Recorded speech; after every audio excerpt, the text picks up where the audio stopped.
are the 10 warning signs that reveal the twisted thinking in the mind of a mass shooter? What are the triggers that sends the brain across the line that defines protecting life and destroying life? You see, the brain, heart, mind, nerves, they're all geared to protect life. And you can see this in the mechanism that is triggered immediately when life is threatened. And this may be one's own life or another person.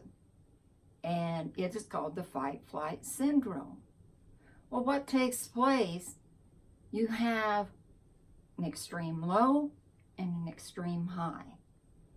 And the low makes the high possible. So the blood vessels constrict in the digestive organs, the intestines, and the kidneys, because you can't digest food and you can't eliminate when you're running for your life. See how smart the brain is?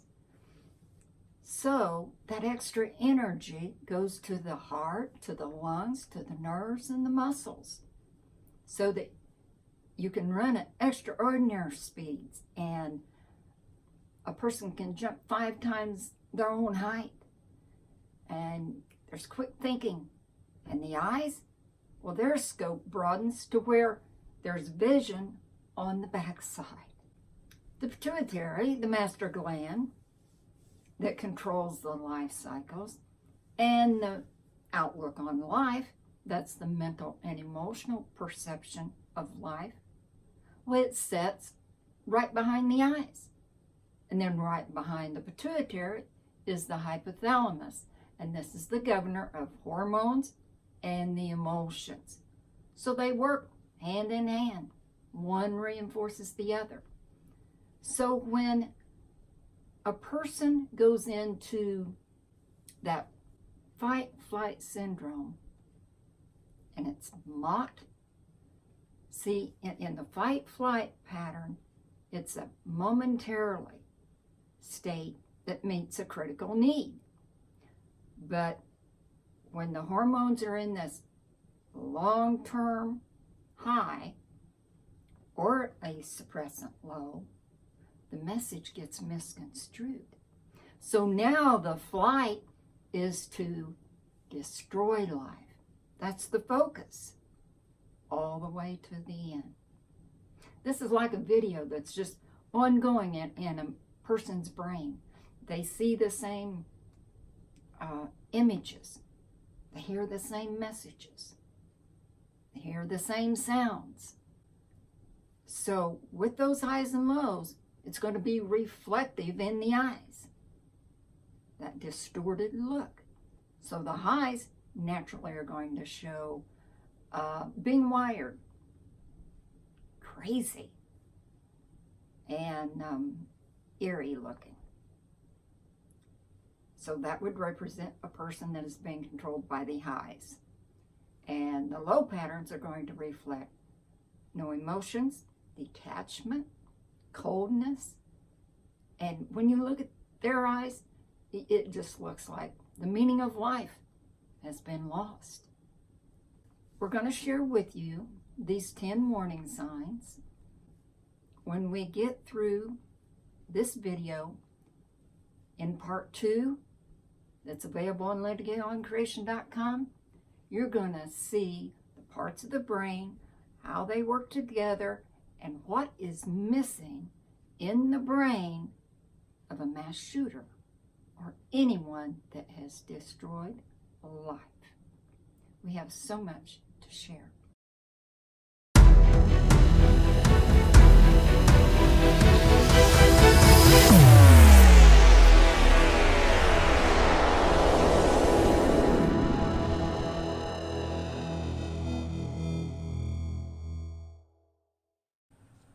And we're going to run through some just basic common sense principles of how the brain works, and it'll give you a better understanding of what transpires in a person's brain that is driven to destroy. The structure of the eye that controls movements and rotations up and down and side to side is a funnel. So we could say the eye of this funnel is the eye. I have a picture on LindaGayOnCreation.com.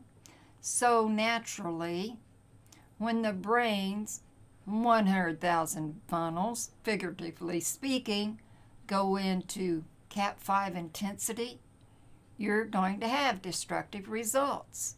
So we have pictures of the funnels and other images as well. And we're just going to have a short lesson on, I call it, symbolic neurophysics 101. But you will get an idea of how the brain works. When the line's been crossed in the brain that defines protecting life and destroying life, the focus of the distorted perception is fueled by flooding, elevated hormones, and overfiring nerves. And just like in nature, when building pressure rises, in the clashing highs and lows and weather patterns, the visible image of whirlpooling energy is the traveling destructive funnel. It destroys anything in its path. The faster speed of the spin, the greater the destruction. Likewise, the existing funnels in the brain, fueled by high-powered hormones, produce visible images that are interpreted by the 5 overfiring senses. The highs are relative to fire and destruction. The lows compare to coldness and darkness. When the outlook on life is darkness, the detached heart that no longer connects to life and happiness is controlled by flooding hormones, encrypted with destruction.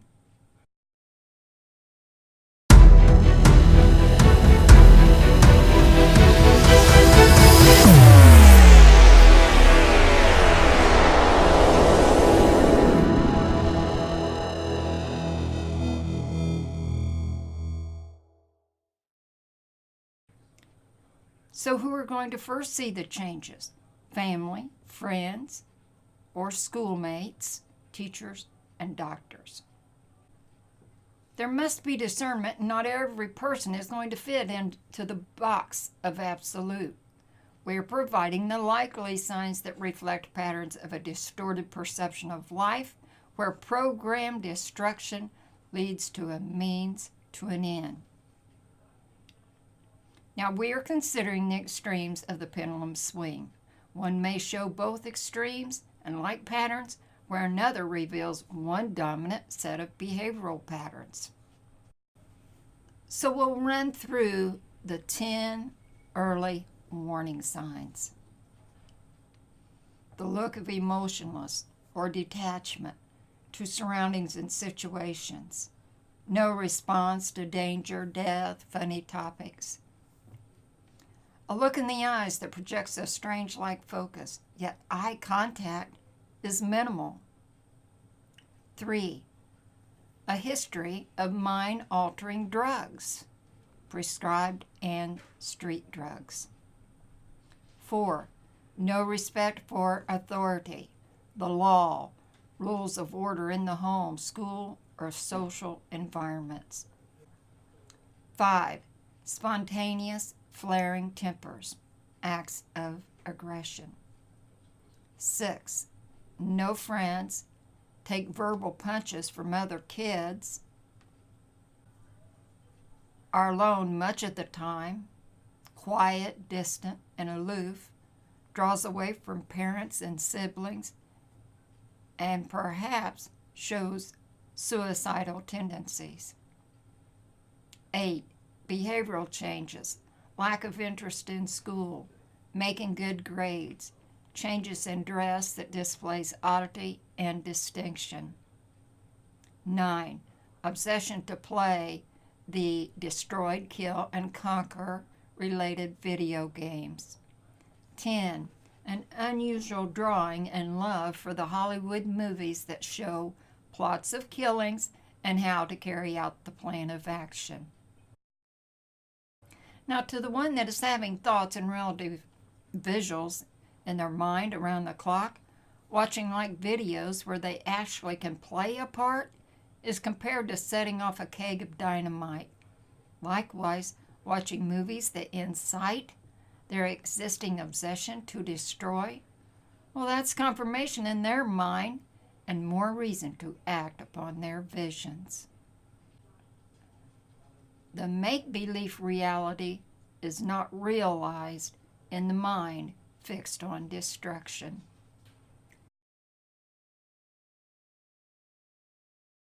Bringing real-life action to the ongoing transcribing messages in the brain, heart, mind, and eyes, fueled by all 5 elevated senses, leads to a conclusion, a means to an end, is the end.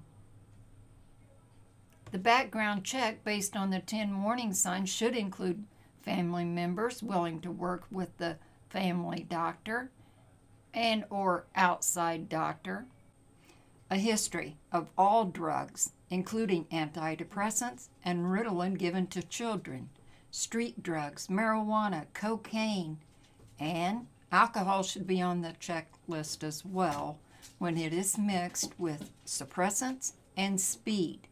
The latter is in reference to a street drug that offers a high. Think about the conflicting or fighting mix of the hormones dealing with dominant suppressive and a street drug that offers the high-powered sensation and the feelings of nothing can stop me. Clashing high and low is destruction in nature and in the brain. A teacher or two, principal, police, and perhaps girlfriends or close associates from the past, because we are looking for the early signs as well, should also be part of the investigative team. A checklist of the Google searches or books and magazines purchased pertaining to the plan of action, details about weapons, etc., should be considered. And one of the most telling of hidden feelings and plans is written in a diary. We're going to see how that has proven to be the case in some of these school shootings. In the Columbine school shooting, the 2 partners both kept revealing diaries. Social media has proven to be a significant source to expose feelings, intentions, sometimes plan of action, and connections. Now, may we take a look at some of the Cat 5 hurricanes transpiring in the brain, preparing to set a plan into action. You're going to see the looks that project no emotions, coldness, distance, anger, revenge, and the loss in the meaning of life. This is the shooter of the El Paso massacre that took place at Walmart. And the mother even warned the police. So was the warning not taken seriously? What were the late red flags that the mother felt an urgent need to call the police? The information pertaining to the alarming signs, well, that would be important to know for future profiling and case studies. But his eyes here project the distorted outlook on life, or life has lost meaning. Well, 13 hours later, the Dayton shooting was taking place. And here is his mugshot that was taken with his police record. Shows traffic violations and whatever else may be there. So what happened from here to there? Wow, look at the difference. Look at the eyes.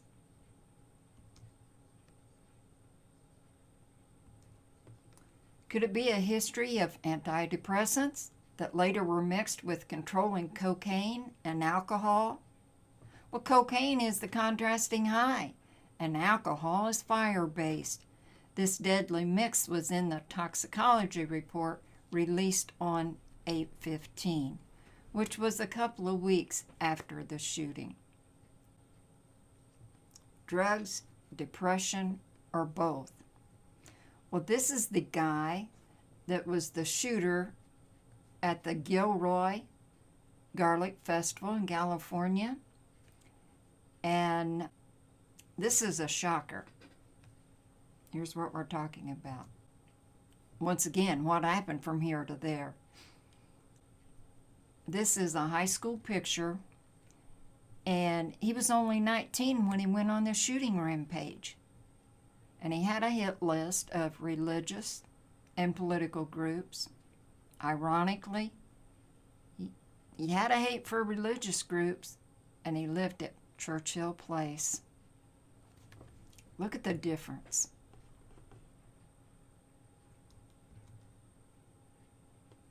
He's a troubled man here. Shows.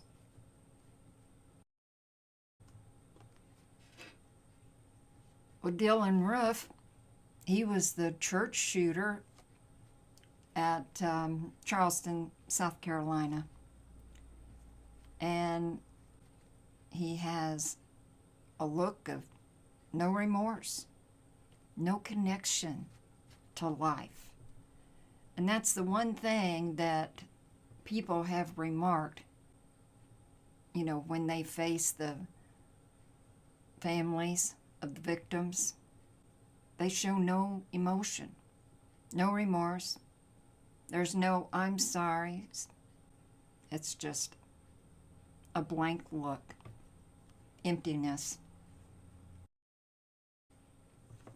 And so we see a repeat. This is Nicholas Cruz, and he was the shooter in Parkland, Florida, at the high school, Stone Douglas. And he has that blank stare. Police had been to his house numerous times, and there was not any precaution taken at the high school. So what got lost in the cracks there? Actually, he tells you what was his driving forces to the point of killing. This is in his notes: marijuana, Xanax, drink himself to death. A lot. No one knew about it. So he was telling you. He says, what does it tell you to do? Burn, kill, destroy. So I think many times when these people with the distorted outlook on life feel alone, they write their feelings down on paper. They keep diaries. Or just jot notes here and there. But that's an important follow-through to study all the signs that lead to the action of tragedy. Now, this next shooter, he was 15 years old when he went on the rampage in Paducah, Kentucky. It was a school shooting. And once again, there's no emotions here. And the principal, the police, they said he showed no recognition of his victims. Here is his image after 20 years of being in prison. And he shows that same empty look. He has put on pounds here. Look at the expression. You can't see the eyes from a frontal view, but look at the position of his mouth. Wow. And then we have the look of crazy. And this guy was the shooter in Texas. He shot Gabby Gifford. She was the congresswoman. And, I mean, he actually depicts what was being projected in his brain as a continual high. And I'm repeating here what happened from here to there, because you won't believe who this guy is. He was the murderer at the Las Vegas shooting. Now, he is younger here, but just look at the difference in the expressions. This is the look that relates to hate and killing.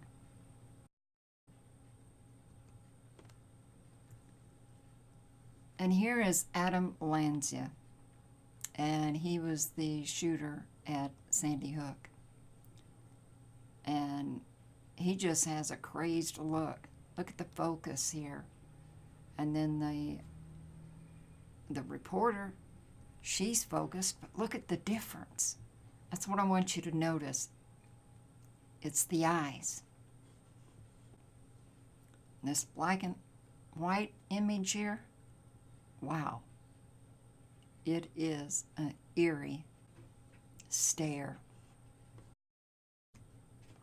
Well, here's a picture of the two guys that became the Columbine shooters, but here they look friendly and normal. You know, just a couple of regular old guys. And here is Eric, and he is amused by spinning objects. And he would sit in the cafeteria and he would spin his phone and just laugh. It was like, it put him on a high. He was excited. While he was confirming what was taking place in his brain. The spinning funnel in his brain, in the seat of emotions, was demanding confirmation by what his eyes could see and his ears could hear. Because of his senses were all elevated, this was satisfaction.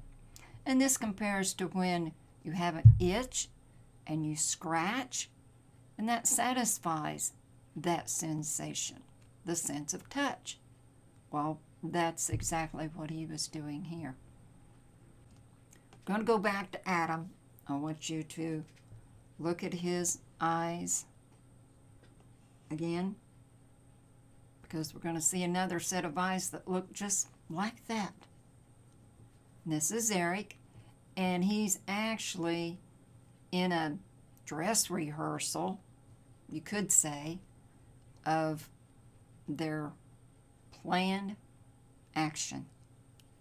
And he is reinforcing what you see with the projection of his eyes, what's being reinforced by the firmness of his mouth and his pointing finger. Same thing. Look at the eyes and the sternness of the mouth. They match.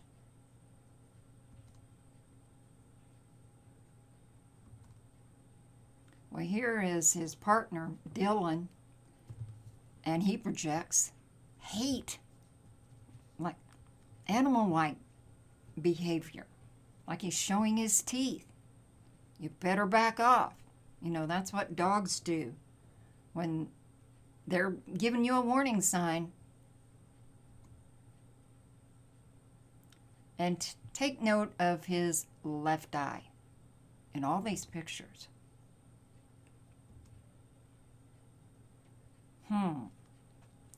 It may be where the light is coming in from that direction, but I would say that was his dominant eye.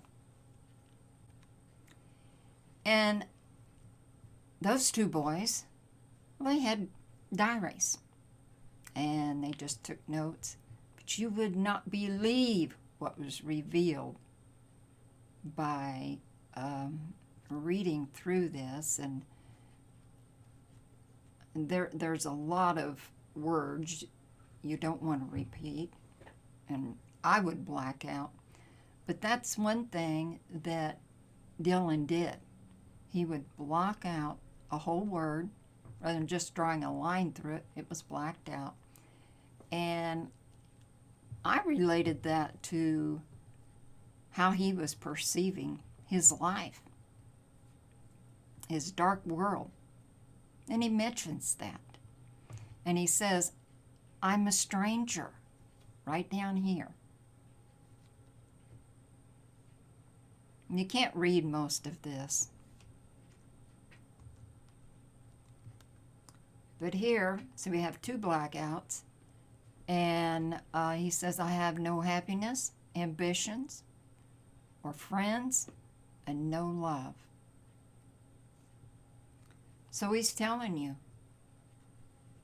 he feels alone. That is a low profile confession.